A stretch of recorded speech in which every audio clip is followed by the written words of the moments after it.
This video series is meant to give you the permanent solution for your financial problems. Let us start eradicating your financial instability once and for all. मित्रांनो, financial freedom हे प्रत्येकाचं स्वप्न असतं, पण फार कमी जण financial freedom आयुष्यात मिळवू शकतात. आणि म्हणूनच आपला आजचा विषय आहे road map to financial freedom. नमस्कार, मी Sameer Kadam, certified financial planner from FPSB India, तुमचं सगळ्यांचं स्वागत करतो. आजच्या सेशनमध्ये आपण काय कव्हर करणार आहोत, तर सर्वप्रथम व्हॉट इज फायनान्शियल प्लॅनिंग. मित्रांनो, फायनान्शियल प्लॅनिंग हा शब्द तुम्ही बऱ्याच वेळा ऐकला असेल, कारण पुष्कळ फायनान्शियल प्रॉडक्ट सेलर्स त्यांचे फायनान्शियल प्रॉडक्ट्स विकण्यासाठी हा शब्द सर्रास वापरतात. पण नुसती इन्व्हेस्टमेंट म्हणजे फायनान्शियल प्लॅनिंग नाही. मग नेमकं फायनान्शियल प्लॅनिंग म्हणजे काय, तर ते आपण आज या सेशनमध्ये बघणार आहोत. Second, Y financial planning. Financial planning का केलं पाहिजे. मित्रांनो, लवकरात लवकर फायनान्शियल फ्रीडम मिळवायचं असेल तर फायनान्शियल प्लॅनिंग शिवाय पर्याय नाही. आणि हे कसं, हे पण आपण या सेशनमध्ये बघणार आहोत. 10 steps of in depth financial planning, की फायनान्शियल प्लॅनिंग सिस्टमॅटिकली कसं केलं जातं, त्याच्यामध्ये कुठच्या 10 स्टेप्स येतात, याचं प्रॉपर अंडरस्टँडिंग आज आपल्याला मिळणार आहे. आणि या सेशनच्या शेवटी मी तुम्हाला काही फ्री टूल्स प्रोव्हाइड करणार आहे, त्याच्यामुळे तुम्हाला तुमची करंट फायनान्शियल पोझिशन व्यवस्थित समजून घेता येईल. तर मित्रांनो, सेशन सुरू करण्याच्या अगोदर मी तुम्हाला थोडक्यात माझी ओळख करून देतो. मगाशी सांगितल्याप्रमाणे माझं नाव आहे समीर कदम. मी सर्टिफाईड फायनान्शियल प्लॅनर आहे, ज्याला CFP म्हणतात. आणि हे CFP सर्टिफिकेशन मला फायनान्शियल प्लॅनिंग स्टँडर्ड बोर्ड इंडियाकडून मिळालेलं आहे, ज्याला FPSB म्हणतात. मित्रांनो, मला 15 वर्षापेक्षा जास्त फायनान्शियल सेक्टरमध्ये काम करण्याचा अनुभव आहे. माझ्या कॉर्पोरेट लाईफमध्ये इन माय लास्ट असाइनमेंट मी रिलायन्स कॅपिटलला सिनियर रिजनल हेड म्हणून काम केलेलं आहे. मी महाराष्ट्र आणि गोवाचा बिझनेस मॅनेजमेंट इन्चार्ज होतो. माझ्या पूर्ण करिअरमध्ये मी 500 पेक्षा जास्त क्लायंटचा फायनान्शियल प्लॅन प्रिपेअर करून दिलेला आहे. इन माय कॉर्पोरेट लाईफ मी 2000 करोडपेक्षा जास्तचा AUM प्रोफेशनली मॅनेज केलेला आहे. And in my current role मी 140 करोडचा पोर्टफोलिओ पर्सनली मॅनेज करतोय.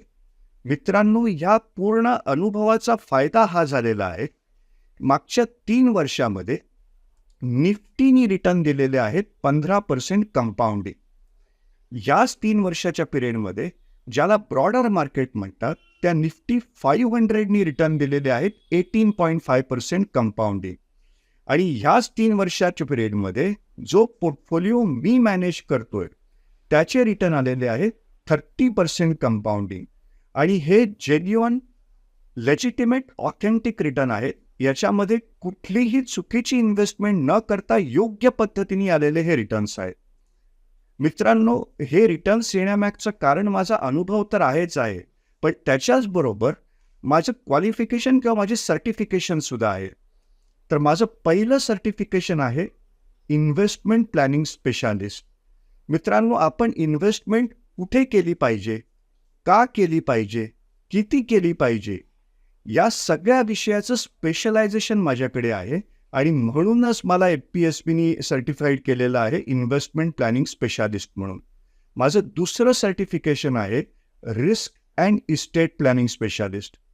मित्रांनो, आपल्या आयुष्यात येणारे संभाव्य धोके ओळखून ते धोके उद्भवलेस तर त्यातून आपल्याला कमीत कमी नुकसान व्हावं किंवा नुकसान होऊ नये, ह्याच्यासाठी काय नियोजन केलं पाहिजे, त्याला रिस्क मॅनेजमेंट म्हणतात. इस्टेट प्लॅनिंग म्हणजे आपल्या नंतर आपली संपत्ती आपल्या वारसांना योग्य पद्धतीने कुठच्याही कायदेशीर अडचणीशिवाय ट्रान्सफर करता आली पाहिजे, याचं नियोजन करणं म्हणजे इस्टेट प्लॅनिंग म्हणतात. या दोघांचं कॉम्बिनेशन म्हणजे risk and estate planning specialist. माझं तिसरं सर्टिफिकेट आहे retirement and tax planning specialist. आपलं रिटायरमेंट कम्फर्टेबल आणि आपल्याला आपल्या इच्छेप्रमाणे जगता यावं याचं नियोजन करणं म्हणजे रिटायरमेंट प्लॅनिंग.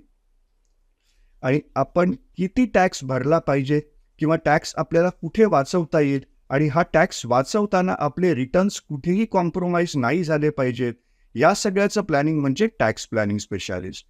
या दोघांचं कॉम्बिनेशन म्हणजे retirement and tax planning specialist. हे तिन्ही सर्टिफिकेशन्स मिळवल्यानंतर FPSBनी पूर्ण अभ्यास करून आणि रिक्वायर्ड एक्सपिरियन्स मिळवल्यानंतर मला सर्टिफाईड फायनान्शियल प्लॅनर हे सर्टिफिकेशन दिलेलं आहे. मित्रांनो, पूर्ण भारतात फक्त 2731 रजिस्टर्ड सर्टिफाईड फायनान्शियल प्लॅनर आहेत फायनान्शियल प्लॅनिंग स्टँडर्ड बोर्ड इंडियाकडे. मित्रांनो, माझा 15 वर्षाचा अनुभव आणि हे माझे सर्टिफिकेशन ह्याच्यामुळे मागच्या 3 वर्षामध्ये मी 30% रिटर्न देऊ शकलेलो आहे, जे ऑथेंटिक आणि लेजिटिमेट आहेत. तर मित्रांनो, आपण या सेशनची सुरुवात करूया. या सेशनमध्ये मी तुमचं वॉर्म वेलकम करतो. या सेशनची सुरुवात आपण एका गाण्याने करणार आहोत. हे गाणं माझं तर फेवरिट आहेच, पण आपल्या सेशनसाठी हे अत्यंत समर्पक आहे. ते कसं हे मी पुढे सांगणारच आहे.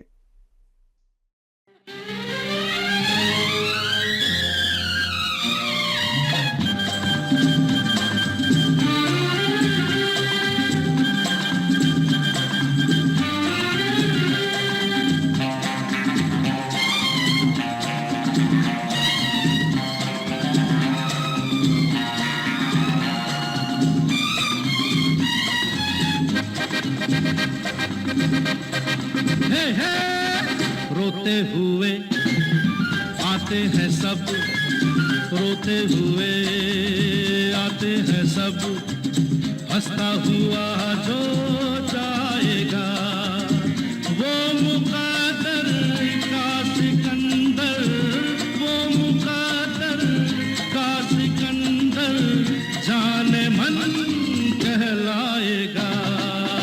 रोते हुए आते हैं सब, हंसता हुआ जो जाएगा. मित्रांनो, तुम्हाला पण जर तुमच्या आयुष्याचा किंवा मुकद्दरचा सिकंदर व्हायचं असेल आणि या टाईपचं एक स्ट्रेस फ्री आणि कॉन्फिडंट आयुष्य जगायचं असेल, तर सगळ्यात पहिले तुम्हाला तुमच्या आयुष्यातून फायनान्शियल इनसिक्युरिटी कायमची दूर केली गेली पाहिजे. आणि त्यासाठी तुम्हाला लवकरात लवकर फायनान्शियल फ्रीडम मिळवणं जरुरी आहे. आता फायनान्शियल फ्रीडम म्हणजे नेमकं काय, याच्यासाठी मी तुम्हाला एक सिंपल प्रश्न विचारतो. इमॅजिन करा, आज तुमच्याकडे 10 करोड रुपयाचे इन्व्हेस्टेड ॲसेट्स आहेत. या 10 करोड रुपयाच्या इन्व्हेस्टेड ॲसेट्समधून तुम्हाला दर महिन्याला 7 लाख रुपयाचं मंथली इन्कम येतं आहे आणि सगळ्यात महत्त्वाचं म्हणजे तुम्ही पूर्णपणे कर्जमुक्त आहात.